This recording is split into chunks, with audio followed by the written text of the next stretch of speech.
Die haben alle eine Reichweite von 450 Kilometern, also die können gut in russisches Gebiet vordringen. Interessant ist, dass das Ganze initiiert wurde von Joe Biden, und zwar im Juni oder Juli 2024, und dass das jetzt von Trump freigegeben wurde. FDP gibt es so gut wie nicht mehr, die Grünen verschwinden jetzt auch langsam von der Oberfläche. Und als nächstes werden dann SPD und CDU von der Bildoberfläche verschwinden, und dann wird man Hallo meine Lieben, heute haben wir Ernst Wolff bei uns zu Gast. Vielen Dank für deine Zeit. Ja, danke für die Einladung. Sehr gerne. Und wir beginnen mit einem Thema, das sehr viele Menschen jetzt gerade umtreibt. Und zwar, dass ja einige AfD-Politiker von den Wahlen ausgeschlossen werden. Warum wird das jetzt gerade so gemacht? Na, ich denke, es ist das Gegenteil von dem, was viele Leute glauben. Also die meisten Leute glauben, dass man der AfD damit Schwierigkeiten machen wird. In Wirklichkeit wird die AfD damit vielen Leuten sogar ein bisschen sympathischer, weil die schlüpft da in die Opferrolle dadurch. Und die Opferrolle ist immer gut. Aber man muss das Ganze so ein bisschen einordnen in die Zeit, in der wir uns befinden. Also wir befinden uns in einem riesigen Umbruch. Also wir erleben die Einführung im Hintergrund eines neuen Geldsystems. Wir leben jetzt mit einer Welle von Insolvenzen, die auf uns zukommt.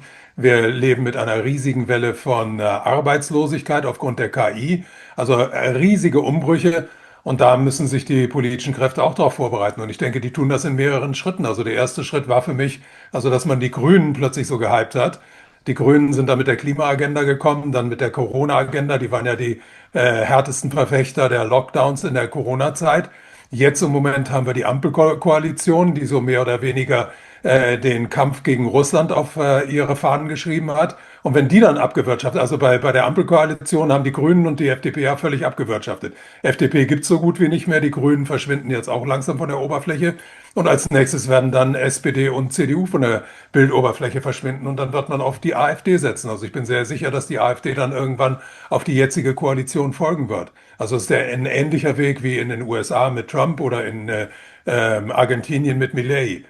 Und das Entscheidende dabei ist, dass die AfD dann so mehr oder weniger die letzte Karte des Parlamentarismus sein wird, weil wir sind auf dem Weg in eine digitale Diktatur, und da braucht man dann irgendwann keine Parlamente mehr. Aber um da hinzukommen, muss man irgendwelche Kräfte aktivieren, die die Leute ablenken, und die AfD macht das perfekt. Die AfD ist ja ganz stark gegen die Migranten. Also da werden die Leute alle denken, also die Migranten sind schuld an allem, aber die werden dann irgendwann erkennen, das ist leider nicht der Fall.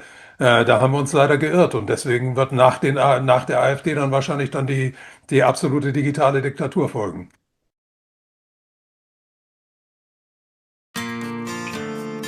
Ladies and gentlemen, have you ever seen a car so small it makes a lawn chair look overbuilt, and then someone tries to drive it through Pittsburgh? I give you the American Bantam Roadster. A car so tiny, so charming, so unreasonably optimistic, it looked like it should come free with a cereal box. And yet, somehow, it helped win World War II. That's like saying your garden gnome got drafted and came home a hero. Before we pop the hood and the myths, big love to our brave sponsors, our channel members. You legends keep the lights on, the engine idling, and Timmy from trading our editing laptop for a 6-pack-and-a-half disassembled banjo. Your support funds weird stories, rare cars, and the occasional cease and desist from Bob's HOA. They say history's written by the victors, but on this channel it's told by weird little cars and the men who probably shouldn't have driven them. Let's jump into the story of the 1937 American Bantam Roadster, a Depression-era charmer that tried to sell Americans a British-sized idea with a little Art Deco spice and just enough horsepower to frighten squirrels. To understand the 1937 Roadster, we first need to rewind to 1930, when a company called American Austin opened up shop in Butler, Pennsylvania. Their idea? Sell the popular British Austin 7 design to Americans looking for a cheap, efficient car. You know, just as the Great Depression got cozy. Timing! It made sense on paper. Americans were broke, gas was expensive, and giant Packards weren't exactly easy to park. But the public just didn't bite. Maybe it was the size, maybe it was the speed, maybe it was the pride. Whatever the case, by 1935, American Austin was belly up. Enter Roy Evans, a salesman, an optimist, and a man who probably bought green bananas. He bought the remains of American Austin, rebranded it as American Bantam, and got to work reinventing the car with virtually no budget. You know you're underfunded when your first investor meeting includes coupons. Evans stuck with the original Austin-based platform, but handed the design reins to Count Alexis de Sakhnovsky, a Ukrainian-born Art Deco wizard who had penned the likes of Auburn and Cord. Bantam couldn't pay him much, just $300, barely enough for a chrome ashtray, but he gave them a design that made the Roadster look far more upscale than it had any right to be. Think sweeping fenders, stylish curves, and a face that looked like it was perpetually trying to impress a date. Underneath, they also called in none other than Harry Miller, a racing engineer famous for Indy cars, to pep up the tiny four-cylinder. That's like hiring Gordon Ramsay to microwave your dinner. In 1937, American Bantam introduced the Model 60 Roadster, a two-seat convertible based on a 75 inches wheelbase, with a featherweight body and economy at its core. The car was meant to appeal to urban singles, couples, and maybe the occasional tight-budgeted film star. Yes, really. Ernest Hemingway and Al Jolson were said to own Bantams, and Buster Keaton was photographed with one, though to be fair, Buster also worked with trains and giant pies. The car itself was adorable, just 10 feet long, 3 meters, about 1,130 pounds, 520 kilograms, and styled like a mini yacht on wheels. The two-tone paint, the rounded tail, and that folding fabric roof made it feel fun and surprisingly elegant, if your definition of elegance includes driving a machine smaller than Bob's microwave. Now, let's talk hardware. The American Bantam Roadster was powered by a modest but respectable 747cc, 45.6 cubic inches, inline-4 side-valve engine. Still based on the old Austin 7 block, but modified with higher compression and an aluminium head, it could pump out around 20 to 22 horsepower. Fuel came via an updraft carburetor, and drive went to the rear wheels through a 3-speed manual transmission. No synchromesh? Of course, you had to double clutch like a gentleman, or Timmy who learned to shift by sound and fear. The suspension was simple but solid. A solid front axle on transverse leaf springs, and a live rear axle on quarter elliptic springs. The brakes were mechanical drums all around, not great at stopping, but then again it rarely went fast enough to require emergency braking. Steering was Ross, cam and lever, a common system of the era that offered all the feedback of a sleepy ferret. Turning was more of a suggestion than a command, but the dimensions are where it gets fun. This thing sat on a 75 inches wheelbase, 1.9 meters, was just about 10 feet, 3.5 meters long, and looked like it belonged under the Christmas tree. Its narrow track and featherweight body meant you could park it in places your neighbor parks his leaf blower. Top speed? Around 50 miles per hour, 80 kilometers per hour, though going downhill with a tailwind and Timmy screaming faster might get you to 55.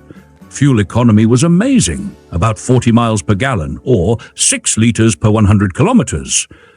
Not bad for 1937, when most people still judged fuel by smell. So, we've got a gorgeous two-seat American Roadster, styled by a count, engineered with race DNA, and powered by something barely larger than a sewing machine motor. What could possibly go wrong? Well, it turns out, the market. Even with celebrity owners like Ernest Hemingway and Al Jolson, the public mostly shrugged. See, in America, the word economy isn't usually followed by applause. Most buyers were still obsessed with size, speed, and pretending the depression would just go away if they bought a car with enough chrome. And yet, the Bantam Roadster did win hearts, especially among collectors decades later. Why? Because it's just so damn cheerful. It looks like a car that winks at you. That brings us to the good stuff: money, myths, and memories. When new, the 1937 American Bantam Roadster sold for just $365. That's about $7,800 today, adjusted for inflation. By 1938, the price had risen to around $479, or roughly $10,000 today. That's still cheaper than a modern e-bike with Bluetooth speakers and emotional damage. By comparison, a 1937 Ford V8 Tudor sedan back then cost $610, so the Bantam really was trying to undercut the big boys. But the joke is, if you wanted legroom, the Ford was better. If you wanted smiles per gallon, the Bantam took the crown. Fast forward to today. Restored Bantam Roadsters have auctioned for between $20,000 and $40,000, depending on condition. but the current record stands at a whopping $90,200, achieved by Gooding and Company at Scottsdale back in 2012. Not bad for something you could once tow behind a lawnmower. Part of the Roadster's magic is its legendary afterlife. For one, it inspired Disney animators. The car that Donald Duck drives in the 1937 cartoon Don Donald was modeled on the Bantam. You know you've made it when a cartoon duck is your brand ambassador. And then there's the advertising. Oh boy, it was glorious. Slogans like lovely to look at, lively to drive, and smart car for smart people adorned magazines and dealer brochures. It wasn't lying either. The thing looked like it was ready for a date night and a swing band.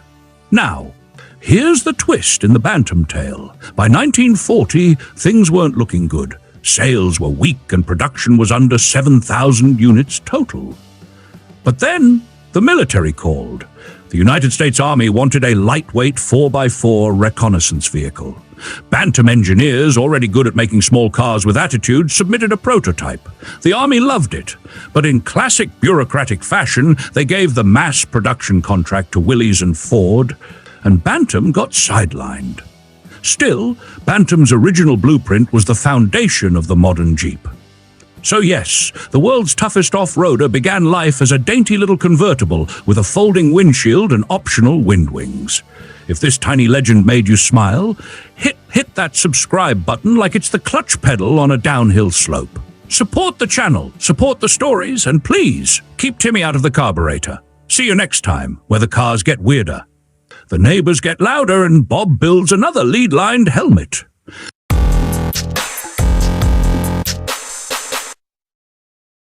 Wenn Sie in Deutschland auf die Homepage der Luftwaffe gehen und dort auf die Homepage der beiden Jagdgeschwader der Luftwaffe im Norden Wittmund und im Süden Neuburg an der Donau und dort sehen, dass die 24 Stunden rund um die Uhr an 365 Tagen 2 Alarmmaschinen bereithalten für einen einzigen Fall. Nämlich für den Fall einer ungeklärten Luftlage. Ja? Und die Verfahren, die dort also beschrieben werden, sich nochmal vor Augen führen.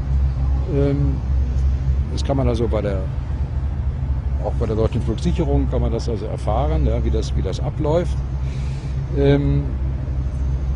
Und dann noch wissen, so wie ich das weiß, dass dieses Verfahren, also einzugreifen mit Abfangjägern in einer ungeklärten Luftnotlage, dass dieses Verfahren von den USA entwickelt worden ist in den 50er Jahren als Reaktion auf Pearl Harbor. Man wollte nie wieder überrascht werden, ja, wie damals in Pearl Harbor.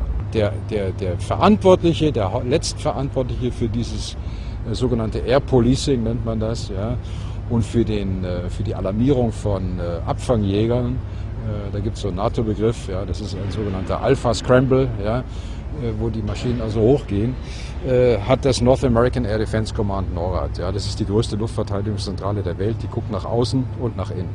Ja. So, die hat jede Maus auf dem Radarschirm.